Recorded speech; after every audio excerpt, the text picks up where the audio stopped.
دیکھیں انسائیڈ پاکستان، میں ہوں محمد ظفیر۔ آج کا انسائیڈ پاکستان قیام پاکستان کے نام۔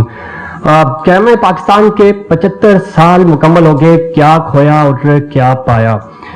کیا پاکستان کے 75 سال جو ہے وہ بے مثال رہے؟ پاکستان نے ان 75 سالوں میں کیا کن محاذ کے اوپر کارہائے نامے سر انجام دیے، اور خاص طور پہ جب ہم خارجہ پالیسی کی بات کرتے ہیں، معاشی پالیسی کی بات کرتے ہیں، دفاعی پالیسی کی بات کرتے ہیں اور پاکستانیت کی بات کرتے ہیں، اس کو ہم نے کس حد تک پہچان دی؟ اور پوری دنیا میں جب ہم پاکستان کی بات کرتے ہیں، پاکستان کا امیج بہتر بنانے کے لیے پاکستانیوں نے اور ہم سب نے مل کر کیا کردار ادا کیا؟ اس وقت چونکہ پوری دنیا میں پاکستان جب بنا تھا 14 اگست 1947 کو، تو حالات بالکل ڈیفرنٹ تھے۔ آج جس پاکستان میں ہم رہ رہے ہیں، اس کے حالات بھی بالکل مختلف ہے۔ پوری دنیا ترقی کی طرف گامزن ہے، لیکن آج ہم سوچنے پر مجبور ہو گئے کہ ہمارے بعد جو ممالک بنے وہ ہم سے آگے چلے گئے ترقی میں اور ٹیکنالوجی کے حساب سے، لیکن اور جن ممالک کو ہم نے چلنا سکھایا وہ بھی ہم سے آگے نکل گئے۔ کیا وجہ بنی کہ ہم ان 75 سالوں میں ابھی تک کنفیوژن کا شکار ہیں؟ ابھی تک ہم یہ سوچ رہے ہیں کہ ہم آگے کیا کریں گے، 75 سالوں میں ہم نے کیا کیا؟ ان تمام ایشوز پہ بات کریں گے۔ آج ہمارے ساتھ موجود ہیں جناب ایمبیسڈر ضمیر اکرم صاحب، آپ کی بھرپور تعلیم ہے۔ ان کے ساتھ تشریف رکھتے ہیں جناب brigadier retired professor doctor Ahmed Saeed Minhaj صاحب، آپ پرو وی سی ہیں جی ایچ ایس فوج یونیورسٹی میں، ان کو بھی خوش آمدید کہتے ہیں۔ آج کل انہوں نے دفاعی محاذ بھی سنبھالا ہوا ہے، سینئر دفاعی تجزیہ کار کے طور پہ، آپ ان کو ٹی وی پروگرامس میں دیکھتے ہیں۔ گفتگو کا آغاز کریں گے ضمیر اکرم صاحب سے، اور چونکہ 75 سال کمپلیٹ ہو چکے ہیں، سب سے زیادہ اگر ہمیں کسی چیز نے پریشان کیا تو وہ ہماری جو سفارتکاری تھی اور جو انٹرنیشنلی لابنگ کہہ سکتے ہیں، آگے چل کر ہم اس پہ بھی بات کریں گے، لیکن میں یہ چاہوں گا کہ چونکہ حکومت پاکستان یہ دعویٰ کر رہی ہے کہ 75 سال جو ہمارے ہیں یہ بڑے ہی شاندار ہیں، اور خاص طور پہ 75 سالوں کو بے مثال قرار دے دیا جا رہا ہے۔ ضمیر اکرم صاحب، آپ سمجھتے ہیں کہ واقعی ہمارے جو 75 سال ہیں، آج 14 اگست ہم منا رہے ہیں، 75 سال ہمیں کمپلیٹ ہو چکے ہیں، یہ بے مثال ہے اور قابل فخر ہے؟ میرے خیال میں یہ کہنا کہ پچھلے 75 سال بے مثال ہیں یا رہے ہیں، یہ کچھ اس سے میں اتفاق نہیں کروں گا، لیکن ساتھ ساتھ میں یہ بھی کہہ دوں کہ جو آپ نے فرمایا اور جس طرح سے آپ نے پچھلے 75 سال کے بارے میں جو پکچر آپ نے پینٹ کی ہے، وہ اس سے بھی میں پوری طرح اتفاق نہیں کروں گا، کیونکہ جو اصلی بات ہے، جو اصل چیز جو ہے، وہ جو ریالٹی ہے، وہ ایک طرح سے بیچ میں آپ کہہ سکتے ہیں کہ ہاں ہمارے بہت ہی مشکلات رہی ہمارے ملک کے سامنے، ابھی بھی ہیں، لیکن ہم نے ان 75 سالوں میں کافی چیزیں حاصل بھی کی، تو اٹس اے مکس پکچر۔ تو یہ کہنا کہ ون اور دی ادر کہ بہت ہی ہم نے اچھا کیا یا بہت ہی برا کیا، اٹس ناٹ کریکٹ، لیکن آئی تھنک ہماری کافی اچیومنٹس ہیں، جو کئی اگر آپ دیکھ لیں ملک دنیا میں جو ہمارے لگ بھگ ان کو آزادی انہوں نے حاصل کی، تو ہمارا ٹریک ریکارڈ جو ہے وہ میرے حساب سے کافی اچھا ہے۔ ٹھیک ہے، ہمارے مسائل بھی ہیں، مسائل بھی تھے، مسائل ہیں، اور اگر آپ اس کو مجھے اگر وقت دینا چاہتے ہیں تو میں اس کو ذرا وضاحت سے ذرا بات کرنا چاہتا ہوں۔ وہ میں یہ کہنا چاہتا ہوں کہ جی آپ اگر جب پاکستان ایک آزاد ملک بنا، اس وقت ہمارے سامنے بہت گمبھیر مسائل تھے، اور یہ مسائل تاریخ کی وجہ سے تھے اور ہماری جغرافیہ کی وجہ سے تھے، اور ان دونوں کو ملا کے یہ مسائل ہمارے پیدا ہوئے، اور ہمیں ان سے نپٹنا پڑا ان شروع کے سالوں میں پرٹیکولرلی۔ اس کے علاوہ آزادی کے وقت جو